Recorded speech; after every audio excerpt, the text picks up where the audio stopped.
최근에 여론조사 지지율이 좀 많이 오른 걸로 나왔거든요. 어떤 요인이 작용을 했다고 보세요?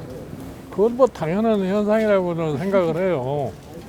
예를 들어서 그동안에 우리 저희 당이 후보를 빨리 확정하지 못했기 때문에 일반적으로 별로 이렇게 관심을 보이지 않다가 우리가 지난 4일 날 후보를 확정을 하니까 국민의 힘의 후보가 누가 됐구나 하는 이런 생각을 하는 게 자연적으로 이 거대 정당의 바탕을 둔 후보의 지지도가 높을 수밖에 없는 거예요.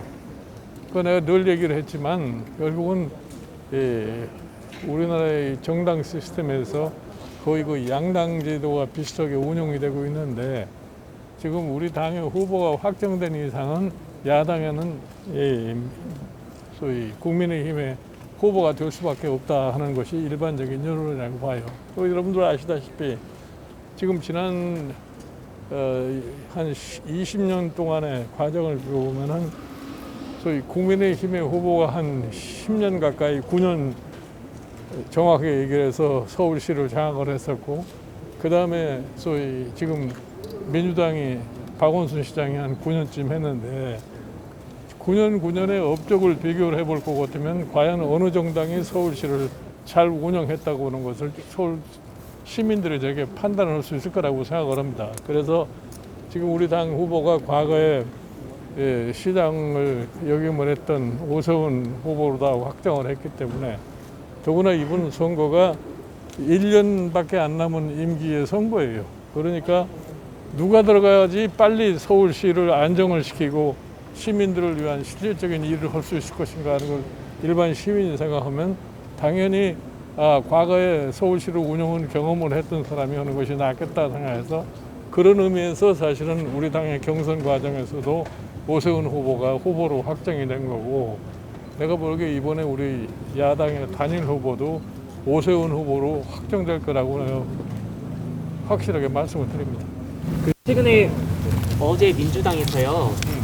오 후보에 대해서 10년 전 의혹을 다시 꺼내들면서 그거는 그 선거 때 되면 상투적으로 하는 수법인데 과연 그게 진실도 아닌 것을 갖다 펼쳤기 때문에 아마 우리 선대위 차원에서 거기에 대한 적절한 법적 대처를 강구를 할 거랍니다. 위원장 하나만 더 여쭈면 그 윤석열 총장이요. 지금 윤석열 총장을 향해서 제3지대로 들어오는 게 나을지 아니면 뭐 국민의힘 지붕 아래로 들어오는 게 나을지 이런 거를 두고 정치권에서 말들이 많은데 뭐가 낫다고? 그건 호사가들이 말을 하는 거고 지금 실질적으로 윤석열 총장이 지금 정치적으로 어떠한 방향으로 자기의 진로를 가겠다고는 생각을 안 한 것 같아요.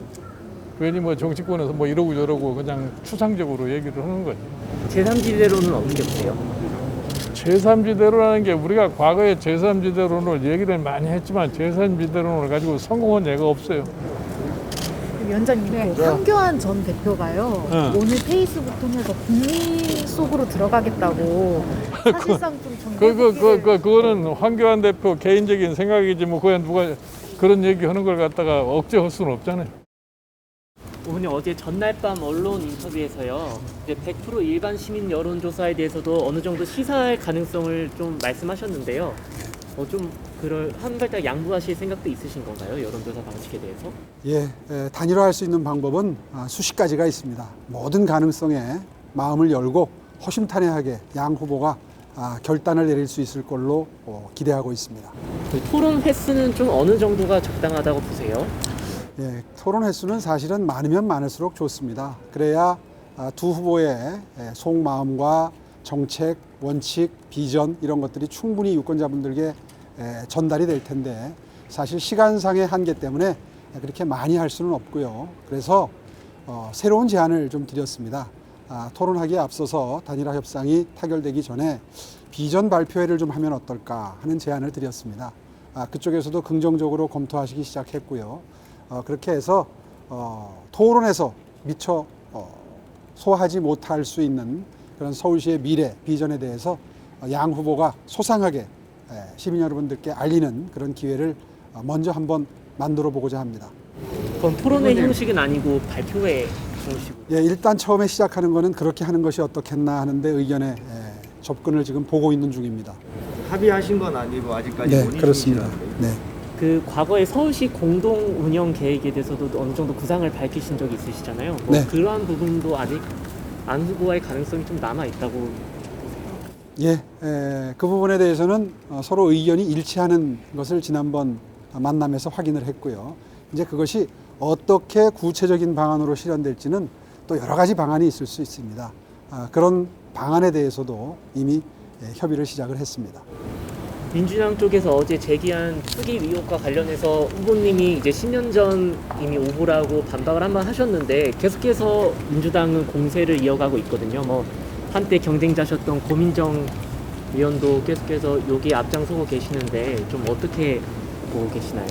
예, 어저께 소상하게 설명드린 것처럼 전혀 문제될 바 없는 것을 가지고 곰탕 우려내듯이 곰탕 흑색 선전을 계속하고 있는 모습을 보면서 참으로 안타깝고 어떤 의미에서 보면 박영선 후보가 딱하다는 생각이 듭니다.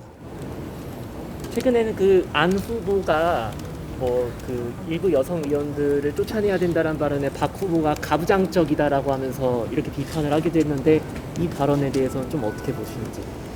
그동안 대한민국 법률 용어 역사상 등장하지 않았던 피해 호소인이라는 그런 정말 피해를 본 피해 여성의 입장에서는 밤잠을 못 이룰 그런 잔인한 용어를 쓴 분들에 대한 응징이 사회적으로 저는 있어야 된다고 보고요. 그런 의미에서 안 후보의 의견에 저는 적극 공감합니다.